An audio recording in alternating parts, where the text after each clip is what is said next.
ഇന്ന് കുറ്റിപ്പുറം ഭാഗത്തായിരുന്നു എൻ്റെ പര്യടന വേളയിൽ വേദനാജനകമായിട്ടുള്ള ഒരു സംഭവം, ഖേദകരം എന്ന് പറയാം. നമ്മുടെ KMCT എന്ന് പറഞ്ഞ ഒരു സ്ഥാപനത്തിൻ്റെ ആർട്സ് കോളേജിൻ്റെ ഭാഗത്ത് ഞങ്ങൾ പോവുകയുണ്ടായി. അപ്പോൾ അവിടെ വിദ്യാർത്ഥികൾ ഇന്ന് കുറവാണ്. അവിടെ ഇപ്പോൾ പരീക്ഷയൊക്കെ ആയതുകൊണ്ട് ബാക്കി KMCT കോളേജിൻ്റെ ലോ കോളേജ് വിഭാഗത്തിലെ കുട്ടികളുണ്ട്. അവിടേക്ക് പോകാം, അവിടെ പ്രിൻസിപ്പാളിനോട് വിളിച്ചറിയിക്കാം എന്ന് പറഞ്ഞു.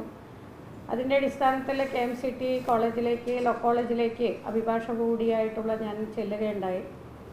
അവിടെ വിദ്യാർത്ഥികൾ എന്ന് പറയുന്ന MSF അതുപോലെ തന്നെ എനിക്ക് തോന്നുന്നു SFIയുടെയും വിദ്യാർത്ഥികളാണെന്നാണ് മനസ്സിലാക്കിയത്. അവിടെ അന്വേഷിച്ചപ്പോൾ അവരവിടെ തടസ്സം സൃഷ്ടിക്കുകയും വളരെ മോശമായിട്ട് പെരുമാറുകയും ചെയ്തു. ഒരു അഭിഭാഷകയാണ് ഞാൻ, ഒരമ്മ കൂടിയാണ് എന്ന് പറഞ്ഞപ്പോൾ ഞങ്ങൾ പ്രിൻസിപ്പാളിനെ കാണാനാണ് പോകുന്നത് എന്ന് പറഞ്ഞിട്ടും അവരുടെ നിലപാടിൽ നിൽക്കുകയായിരുന്നു. ഞങ്ങളെ വളരെയധികം മോശമായിട്ടാണ് അവർ ഞങ്ങളോട് പെരുമാറിയത്. ആദ്യം ഞാൻ വിചാരിച്ചു അവിടെ ഈ സംഭവം എന്താണെന്ന് മനസ്സിലാകാത്തതുകൊണ്ട് അവിടെ എന്താണ് സംസാരിക്കുന്നതെന്ന് മനസ്സിലാവാതെയാണ് നമ്മൾ അവിടേക്ക് ചെന്നത്.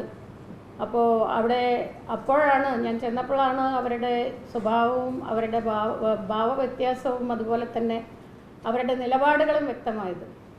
വളരെയധികം ദുഃഖകരമാണ്. ഇത്തരത്തിൽ കലാലയങ്ങളിൽ ഒരു സ്ഥാനാർത്ഥി എന്ന നിലയിൽ മാത്രമല്ല, ഒരു അഭിഭാഷക കൂടിയാണ്, ഒരു നിയമ വിദ്യാർത്ഥികളുള്ള കോളേജിലേക്ക് ചെല്ലുമ്പോൾ ഉണ്ടായിട്ടുള്ള അനുഭവം. കലാലയങ്ങളിൽ നമുക്കൊക്കെ അറിയാം, ഇപ്പോൾ സിദ്ധാർത്ഥിനെ പോലെയുള്ള ഇരകൾ ഉണ്ടാക്കപ്പെടുന്ന ഒരു സാഹചര്യത്തിലാണ് നമ്മൾ നിൽക്കുന്നത്. അപ്പോൾ ഈ ഒരു സാഹചര്യത്തിൽ കലാലയങ്ങളിൽ എങ്ങനെയാണ് ഒരു സ്വസ്ഥവും ശാന്തവുമായിട്ടുള്ള അന്തരീക്ഷം എല്ലാവർക്കും ഉണ്ടാക്കി കൊടുക്കാൻ സാധിക്കുക എന്നുള്ളതിനെ കുറിച്ച് ആശങ്കയുണ്ട്. തീർച്ചയായിട്ടും അത് പങ്കുവയ്ക്കുകയാണ്. ഇവിടെ ഇരുകൂട്ടരും ചേർന്നുകൊണ്ട് ആരെ ഉപയോഗിച്ചൊക്കെയാണ് BJPക്കാരെ എതിർക്കേണ്ടത് എന്ന ചിന്തയിലാണ്. അതിൻ്റെ ഭാഗമായിട്ടായിരിക്കാം ഈ കുട്ടികളെ കൂടി ഈ രീതിയിൽ, വിദ്യാർത്ഥികളെ കൂടി ഈ രീതിയിൽ ഉപയോഗിച്ച് അവർ BJPയെ അവിടെ കയറ്റുകയില്ല എന്നുള്ള നിലപാടിലേക്ക് എത്തിയത്. തീർച്ചയായിട്ടും അത് ഇരുകൂട്ടരും എന്ത് സമീപനമാണ് ഭാവിയിൽ സ്വീകരിക്കുക എന്നുള്ളതിനെക്കുറിച്ച് വ്യക്തമാക്കുകയാണ്.